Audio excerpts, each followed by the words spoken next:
बेटा बहू कैसे हैं? सब ठीक है ना? फोन आया था उसका। नमस्कार। नमस्कार। आइए आइए बीएलओ दीदी, आइए बैठिए बैठिए। आराम से।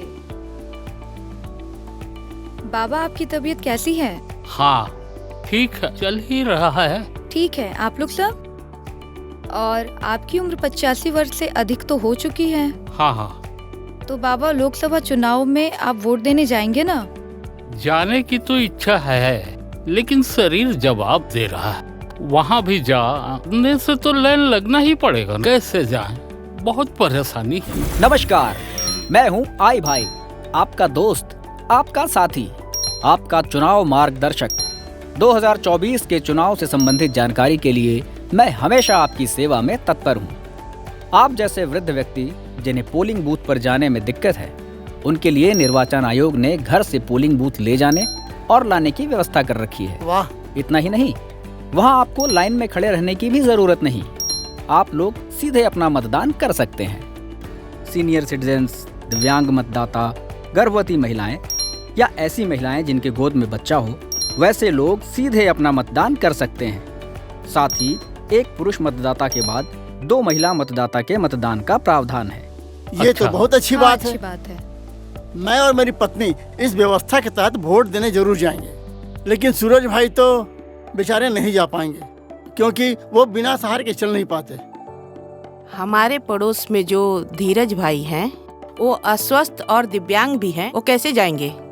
कोई बात नहीं, जो वृद्ध मतदाता 85 वर्ष से ऊपर के हो गए हैं या 40% से अधिक दिव्यांग हैं, उनके लिए भारत निर्वाचन आयोग ने घर पर ही डाक मतपत्र के माध्यम से मतदान करने का नियम बनाया है। अच्छा, ये तो बहुत बढ़िया है। लेकिन एक बात का ध्यान रहे कि ये प्रक्रिया केवल एक विकल्प है, और आप अगर इस विकल्प का चयन करते हैं तो आप घर पर डाक मतपत्र से मत दे सकते हैं, लेकिन इसके बाद मतदान के दिन अपने मतदान केंद्र पर आपको मत देने की अनुमति नहीं मिलेगी।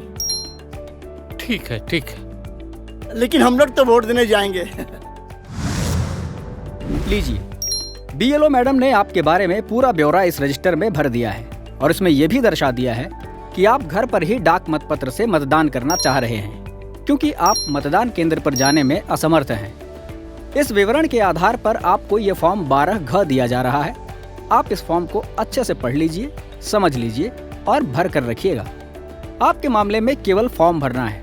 अगर कोई दिव्यांग व्यक्ति रहेंगे तो 40% के ऊपर दिव्यांगता का प्रमाण पत्र भी देना होगा इस फॉर्म के साथ। मतदान की तारीख से कुछ दिन पहले आपको मतदान कर्मियों द्वारा सूचना दी जाएगी, जिसके बाद मतदान दल कर्मी आपके पास आएंगे और डाक मतपत्र से आपका मतदान करवाएंगे।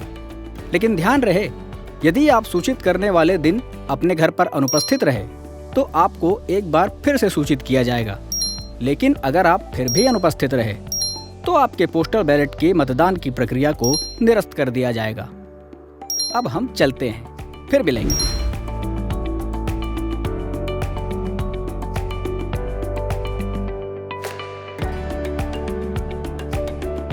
देखिए बाबा, मतदान दल कर्मी आए हैं। नमस्ते बाबा, मैं पोलिंग ऑफिसर 1 हूँ। मेरे साथ पोलिंग ऑफिसर 2 आए हुए हैं।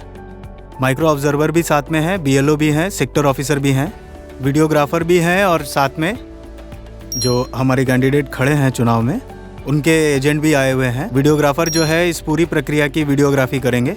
आप जो फॉर्म 12G भरे थे पोस्टल बैलेट होम वोटिंग के लिए, उसी संदर्भ में पोस्टल बैलेट से हम घर पर मतदान कराने के लिए आए हैं।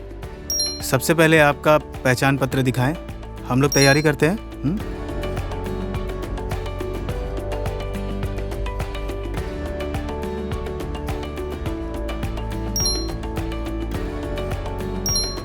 आप प्रारूप 13K डिक्लेरेशन फॉर्म, प्रारूप 13K छोटा लिफाफा क, प्रारूप 13G बड़ा लिफाफा ख एवं पोस्टल बैलेट देख सकते हैं।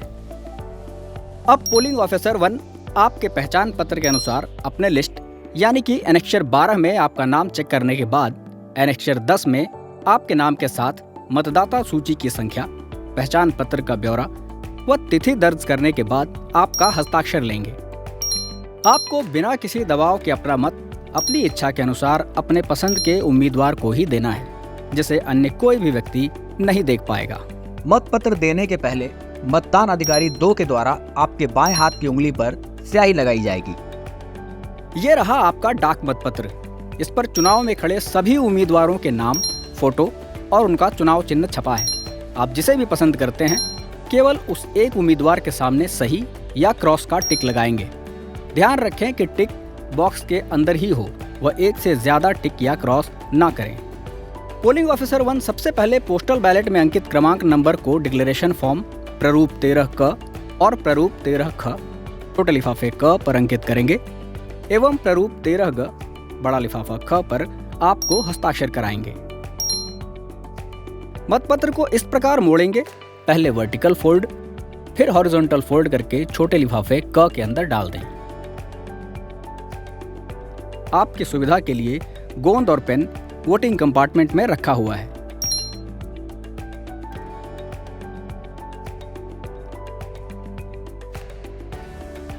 ये छोटा लिफाफा क में बंद करने के बाद उपस्थित पेस्ट की सहायता से सील बंद करने के बाद आप इसे और घोषणा पत्र 13 क को मतदान अधिकारी 1 को दिखाएंगे और इस बड़ा लिफाफा ग तथा घोषणा पत्र पर अपना हस्ताक्षर करेंगे। अगर मतदाता हस्ताक्षर करने में असमर्थ है तो पोलिंग ऑफिसर 1 के द्वारा हस्ताक्षर किया जाएगा। अब आपके हस्ताक्षर को मतदान अधिकारी द्वारा सत्यापित किया जाएगा। सत्यापन के बाद आपको घोषणा पत्र 13 क को मोड़कर छोटा लिफाफा 13 ख जिसमें पहले से डाक मतपत्र बंद है